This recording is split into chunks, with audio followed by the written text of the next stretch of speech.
He woke up one morning, going to work like usual. He kissed me 3 times and hugged me really tight, and he said, "Viejota, I'll see you in a little bit."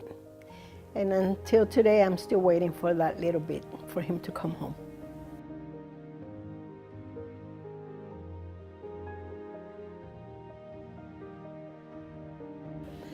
I met him here in a party, family party. I guess by that time he was searching for a girlfriend, and I happened to be there. We became sweethearts. I had 4 kiddos. My oldest daughter, Lourdes. So after that was my daughter, Myra. And they kept coming.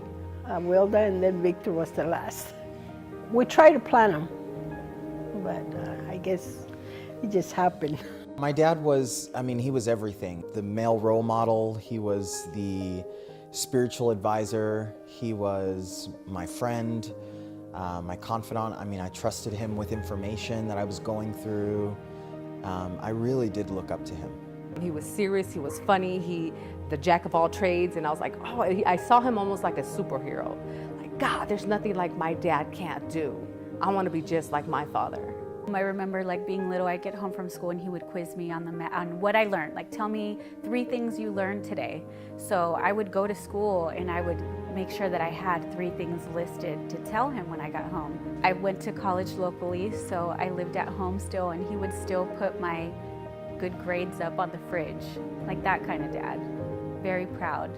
He was the planner of the parties, so the family gatherings, it was like he would do all that. Loved to be around the table, foodie, loved food. There was a taco truck right outside of Waste Management, and he always raved about it. He would, sometimes if I wasn't working, I'd be with my mom, and he's like, oh, you guys gotta come here during lunch, and so we'd show up and he'd buy us tacos. He was a very happy guy. He used to smile a lot. He used to love everybody. If he had anything and anybody needed it, he was there. He loved to work, period, so he was committed and he enjoyed it while he was there.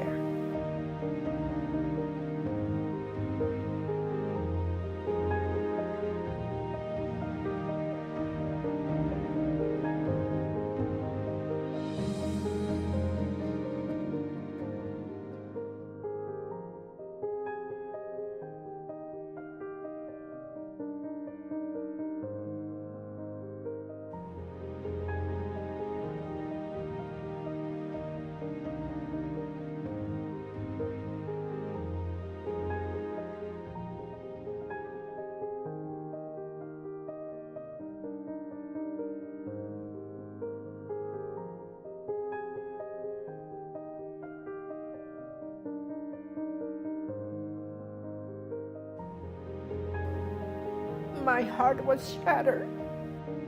You have given me the biggest trial of my life. I didn't think how the eagle shed his feathers when he sold.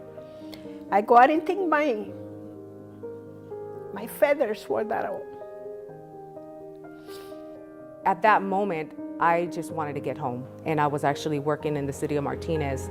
And as soon as I got into the freeway, there was a California Highway Patrol on a motorcycle that jumped at the same time that I jumped on the freeway. That CHP was riding almost right next to me, and I was too afraid to go fast. And so I really believe I think it was God sent, and perhaps my father had something to do with that, because I think at that point I would have been reckless. My sister Lourdes was like, hey, you need to come home. Something happened with Dad. He was in an accident. And as soon as I hung up the phone, I just started crying. Tears just started flowing down my face. I think the first year I probably cried every day for an entire year. And I thought, gosh, when is this gonna end? When does the grief go away? It's kind of like you're living outside of your body, like you're trying to figure out what's going on, how you can fix it, but it's this void that you just can't fill. And I yelled and I screamed and I said, Lord, you know what? This for me, it's like I can't take this. And I asked him to take my life. I said, because this is for the rest of my life that I have to live without this man. Take my life. But then I realized, wait a minute, I'm asking for something that it's not in my control. It's when he decides to take me. Because I have someone else that depends on me, that I have to be strong for. I lived my whole life up until that point feeling like certain people are just exempt from certain things. Like my dad was untouchable. And I think that was a real rude awakening for us. And unfortunately, even though he did all of the right things, it wasn't enough to save him. My dad had a safe driving record. What it really comes down to is tomorrow's not granted. Tomorrow is not promised to any of us. But you can do the best that you can to make sure that you're doing your part to ensure that you're getting home safely.